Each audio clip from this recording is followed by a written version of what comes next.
When you come to the racetrack, there is a ton of excitement, organic or naturally, through the horse race itself.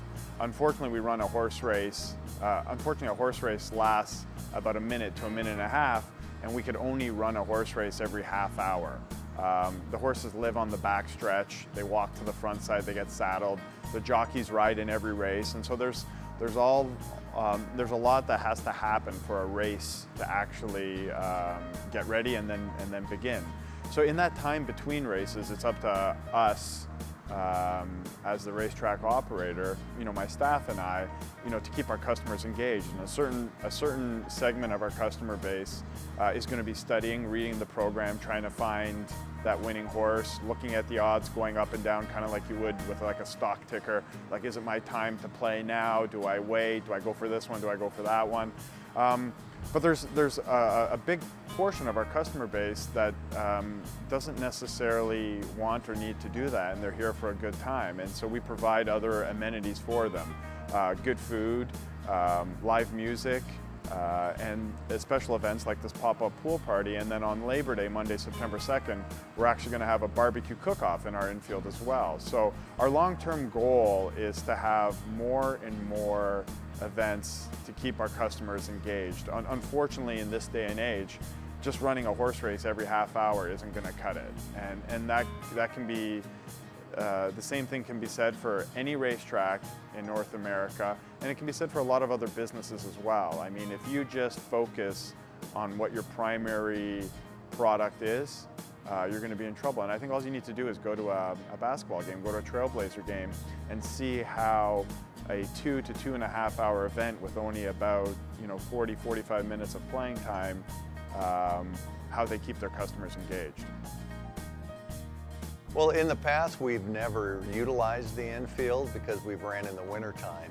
And of course, nobody wants to be outside in the mud in the middle of winter. But since we went to summer racing, we thought we would try and utilize the infield. Last year, we had the Willamette Week pop-up pool party.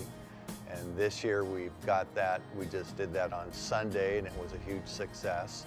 So we're going to, on Labor Day, Portland Mile Day, open the infield and move the kids zone out there and let people go to the infield to watch the races. On opening day, I ran into Will amongst the crowd, and we don't have a lot of outdoor seating here. And we looked around and I said, we really have to utilize the infield during the summertime on big event days. We have this nice green area, and they do that at other tracks on big event days, like the Kentucky Derby. They open the infield, the Preakness at Pimlico. So I think it'll be very successful. I think people will like it. It'll definitely be a different view watching the races from the infield as opposed to out here. When you have a big event day and the weather's nice in the summertime, people will come out, and the crowd on opening day really surprised us. I mean, we knew we were going to get a good crowd, but we had no idea that it was going to be that number. The surprising thing was we moved our post time from 1 o'clock to 1:45 this year. And on opening day, an hour before first post, this place was packed. All the picnic tables were utilized.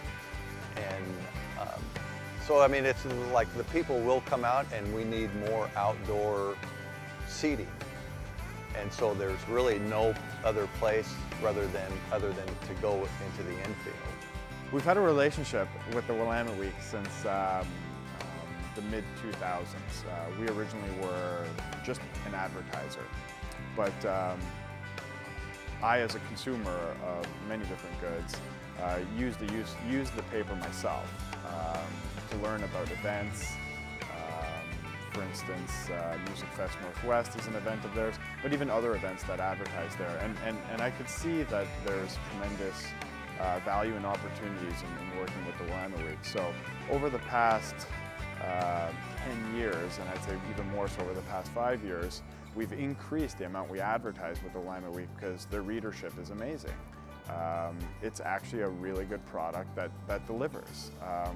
you just have to come to Portland Meadows to see that there is a lot of overlap between the readership of the two. And a lot of our customers patronize the businesses that advertise there and vice versa.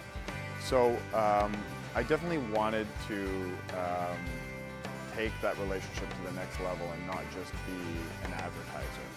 So we've had discussions with the good people, and they're a very open company. You know, they'll take the time to meet with you, brainstorm ideas, and having the pop-up pool party literally came from one of these brainstorming sessions. And it was like, how can we get your customer base to come out to the racetrack for a specific event? Do you have one already there? Can we create one? And thankfully, they already had one that was, you know, in its infancy, and we both felt that it was one that we could take to the next level, and that was the pop-up pool party. So we're going to continue to work with the Willamette Week and have more events with them. There's just a tremendous overlap between the two, and I think you can even just see when you were here in the infield, there was 2 other sponsored companies that wanted to be a part of the event to reach our customer base and their customer base.